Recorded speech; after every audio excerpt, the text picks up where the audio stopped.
I watch it with my kids. I just watched it the other day with my stepkids. I'm married now. I have two stepkids, and they'd never seen it. And I was more than happy to do it because, as Ike said, Little House on the Prairie at the time was one of the shows that everybody apart from just the popularity of it, everybody wanted to. To an entire generation, Little House on the Prairie meant Sunday night comfort, bonnets, wheat fields, and a family that always found its way back to each other by the closing credits.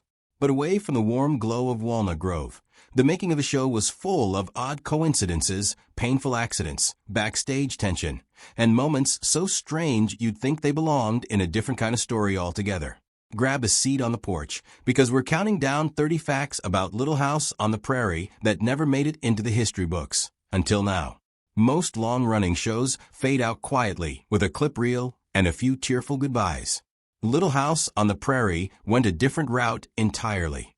After the series had run for the better part of a decade, NBC pulled it from the schedule without much ceremony, and reportedly without so much as a heads-up call to Michael Landon, the man who had written, directed, produced, and starred in the series for years.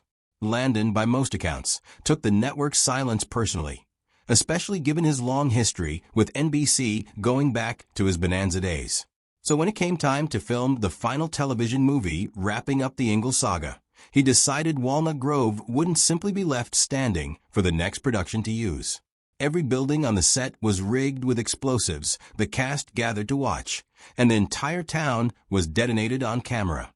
There was a practical reason too. The production's lease required the land to be restored to its original condition, but longtime crew members have suggested Landon enjoyed the symbolism of going out with a literal bang. When production moved from Paramount to MGM's massive Stage 15 in the late 1970s, crews had to rebuild the familiar sets from scratch: the cabin, the schoolhouse, the general store. While tearing up the old flooring, workers stumbled onto something bizarre: faded yellow bricks painted directly onto the stage floor, leftovers from The Wizard of Oz, filmed on that very soundstage roughly 4 decades earlier. Cast members were reportedly delighted by the discovery, and it said a couple of the younger actresses couldn't resist skipping along the old path and humming a few bars from the 1939 classic before getting back to work. Not every strange story from this show happened in front of the cameras. During a break in filming, former NFL player Merlin Olsen, who had a recurring role on the series, got to talking with Garrett Brown, the engineer behind the Steadicam. Olsen mentioned something that had frustrated him for years. Television cameras never captured how fast or physical football really was. That offhand comment stuck with Brown. He began experimenting with a way to suspend a camera on cables so it could glide freely above a field and rotate in any direction. The idea eventually became Skycam, the floating camera system now used across nearly every major football broadcast, all traced back to a casual chat on a Little House set. American audiences loved to despise Nellie Olson. In France, something completely different happened. The show became a long-running staple of French television, rerun so often it's practically part of the culture, and French viewers latched onto Nellie rather than Laura as their favorite. The actress who played her began noticing unusually large volumes of fan mail arriving from overseas, and when she finally visited France years later, she was met with a level of adoration she hadn't experienced in the United States. French fans found Nellie's mischief funny rather than infuriating, embracing her as a comedic icon instead of a villain. She leaned into the fame, eventually touring a one-woman stage show performed entirely in French, built around her most famous character. Ask anyone to picture Little House on the Prairie, and there's a good chance the first image that comes to mind is a small girl in the opening credits, running through a field of wildflowers before tumbling down. That fall was never scripted. The child playing Carrie Ingalls, only about 3 years old at the time, simply lost her footing while running for the shot. Cameras kept rolling, and rather than reshoot for a cleaner take, Michael Landon decided the stumble should stay exactly as it happened. It felt honest in a way a rehearsed take never could have, and that unplanned tumble became one of the most recognizable pieces of footage in television history. The idyllic prairie fields on screen hid a punishing reality behind the camera. Much of the series was shot on a ranch in Simi Valley, where summer temperatures regularly soared past 100 degrees. The actresses had it worst, layered in heavy period costumes with petticoats, long skirts, and thick fabric that trapped heat against their skin. Cast members later described their boots feeling like ovens by midday, and fainting on set wasn't uncommon, particularly among the younger performers. For a while, some crew members brushed off these episodes as one actress simply being sensitive to the heat, until another young performer, working as a background extra, collapsed and had to be pulled from set entirely. That incident finally forced production to take hydration and heat safety seriously. One of the show's more harrowing moments involves Nellie Oleson barreling down a steep hill in a wheelchair after being shoved by Laura. The fear on the actress's face reads as completely genuine, because it was. She'd already broken her wrist before filming that scene and arrived on set in a cast, in pain before the cameras even rolled. Partway through the stunt, the safety rope meant to control the wheelchair's speed snapped, sending her rocketing downhill with no way to stop. What audiences saw wasn't performance. It was a real actress genuinely frightened in the moment, and the raw terror on screen became one of a series' most talked about scenes for exactly that reason. Michael Landon began going gray remarkably early in life, and had been dyeing his hair for years by the time the series began. He preferred doing it himself with a standard store-bought product rather than relying on a professional colorist, a habit that usually worked fine, until the Simi Valley sun got involved. Long hours of intense heat and UV exposure occasionally reacted with the dye, gradually shifting his dark brown hair toward a strange purple or lavender tint over the course of a shooting day. When the color drift became noticeable on camera, production would pause so makeup artists could rush in with powders and touch-ups to mask the discoloration. The crew found it endlessly amusing, and the running joke eventually earned Landon an affectionate nickname behind the scenes, Purple Pa. As one of the most powerful people on the production, actor, writer, director, and executive producer all at once, Michael Landon had enormous influence over what ended up in the scripts. Sharp-eyed fans noticed that Charles Ingalls seemed to suffer an unusual number of injuries across the show's run, and a striking number of those storylines conveniently required him to remove his shirt for treatment. Co-stars later suggested this wasn't a coincidence. Landon was known to be very conscious of his image as one of television's leading heartthrobs, and it's been said he wasn't shy about writing in situations that played to that reputation. The hearty pioneer meals that filled the Ingalls dinner table looked authentically homemade, but the reality behind the scenes was far less rustic. Shooting under hot studio lights across multiple takes meant real, perishable food spoiled or fell apart before a scene could wrap. So the prop department leaned on shelf-stable substitutes that held up on camera.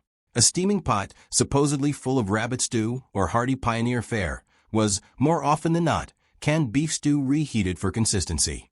The fried chicken wasn't cooked from scratch either. It frequently arrived in buckets from a well-known fast food chain, something the young cast reportedly didn't mind one bit once the cameras stopped rolling. Most viewers assumed Carrie was played by a single young actress throughout the run.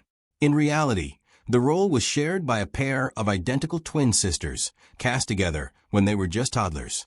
The reason came down to labor laws. Regulations limiting how many hours a small child could work each day made it impossible for one actress to cover everything the schedule required. By alternating between the twins, the production could keep filming longer without violating those restrictions. And because the girls looked nearly identical, the swap was invisible to audiences, sometimes even happening mid-episode without anyone at home noticing. Laura and Nellie's rivalry was one of the show's defining dynamics, full of insults, hair-pulling, and dramatic feuds. Off-camera, the two young actresses who played them were nothing alike their characters. They became close friends almost immediately. Spending long, sweltering days together in heavy wool costumes gave them plenty of shared misery to bond over. And that bond apparently became something of a survival mechanism for getting through the grueling shooting schedule. Between takes, they traded jokes, talked about crushes, and reportedly built a reputation on set for pulling harmless pranks to keep morale up during the long hours. Michael Landon carried himself with the commanding presence of a frontier patriarch, but part of that impression was manufactured. He stood at a fairly average height in real life, and the production used a few visual tricks to make him appear taller and more imposing on screen. Custom boots with added lift were part of the strategy, and outdoor scenes were sometimes staged with Landon positioned on small rises, steps, or built-up mounds of dirt, so he'd tower slightly over the actors around him. It was a subtle bit of stagecraft that helped cement Charles Ingalls as the larger-than-life figure fans remember. Nellie Oleson's tight blonde ringlets are instantly recognizable, but achieving that look was miserable for the actress underneath them. Her natural hair wouldn't hold the curl pattern needed for the character, especially not through hours of filming in extreme heat, so the production switched to a series of custom wigs designed to keep the look perfectly consistent from episode to episode. The real problem was how those wigs stayed attached, a combination of metal combs and countless bobby pins anchored directly into her scalp for the entire shooting day. The pressure reportedly caused real pain and, on occasion, left her scalp bleeding by the time filming wrapped. Look closely at some early episodes, and you might spot an uncredited teenage extra wandering the schoolyard scenes with no lines and no special camera attention.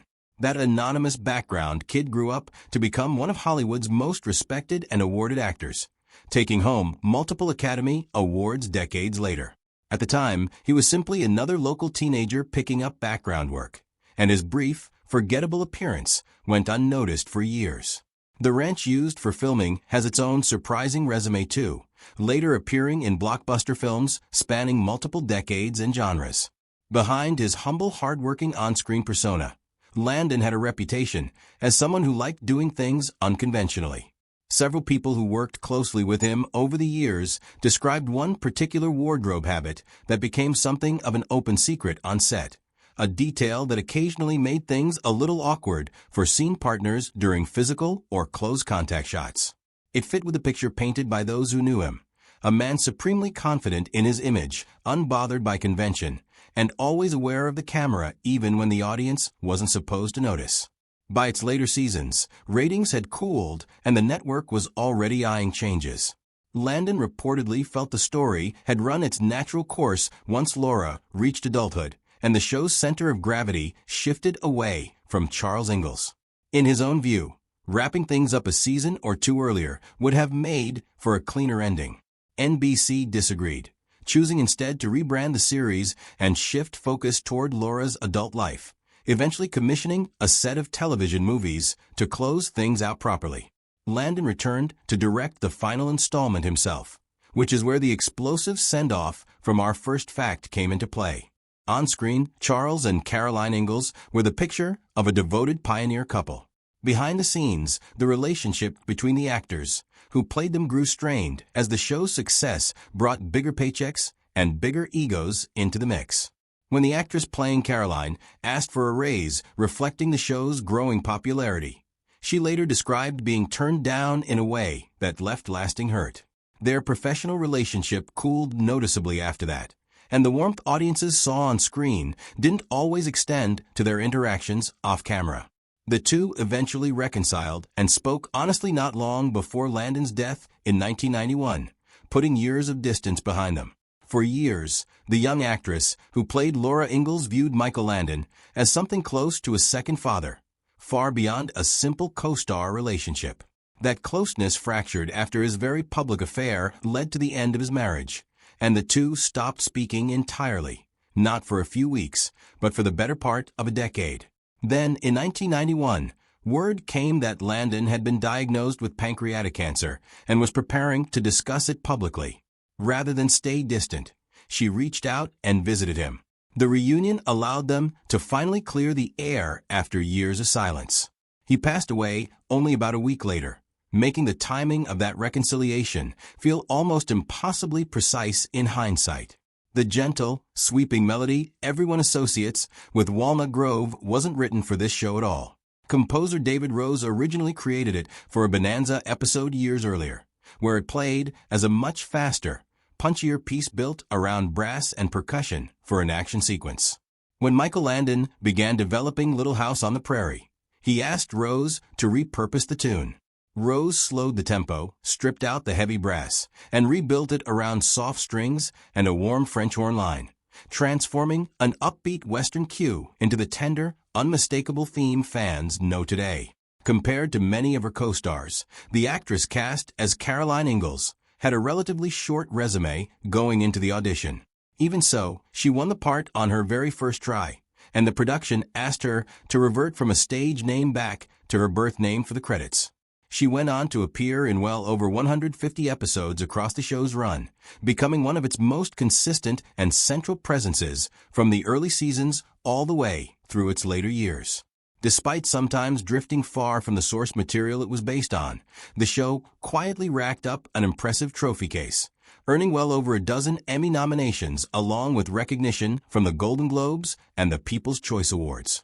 It remains one of those rare series that fans still revisit decades later, and speculation about a modern reimagining continues to surface in entertainment circles from time to time. Long before headlining a hit teen drama and later a supernatural favorite, a young actress who would go on to define an entire era of television made an early appearance on this very show, playing a minor character years before her breakout fame. Her later career made her one of the most recognizable faces of her generation, and her passing in 2024 was mourned by fans of both shows she helped define. The actor who played Almanzo Wilder, Laura's eventual husband on the show, became part of one of the series' most beloved storylines, complete with an on-screen wedding. Their courtship included rivalry moments with Nellie, even a memorable mud wrestling scene fought over his affection. Off-camera, there was apparently some awkwardness about how far the romantic scenes should go. The actress playing Laura reportedly asked Landon at one point if their love scenes could stay as simple, chaste kisses rather than anything more elaborate. The first season landed as an immediate hit, but the honeymoon period didn't last. Ratings dropped noticeably in season 2, and the show came dangerously close to being pulled entirely. What saved it was a scheduling shift. NBC moved the series to a new night, and the change in time slot gave it the breathing room it needed to stabilize and eventually thrive for years afterward. One of the show's later additions to the Ingalls family was played by a young actor who would go on to become a major comedic star, known for a beloved cult sitcom and a long career spanning dozens of film roles. His time playing an adopted son on the frontier was an early stepping stone in a career that eventually made him a household name. The young actor who played the Olsen family's son had a real-life family tied to one of his co-stars that most viewers never knew about. He was the adopted brother of the actress playing Laura Ingalls. Their characters' awkward on-screen interactions carried an unexpected layer of behind-the-scenes reality, though thankfully the writers never pushed their characters toward any kind of romance, which would have made things considerably stranger at family gatherings. The role of Mary Ingalls went to an actress who appeared in well over 150 episodes across most of the show's run, using a slightly altered version of her name due to guild requirements at the time. She reportedly had a few high-profile romances during her years on the show, and famously outlasted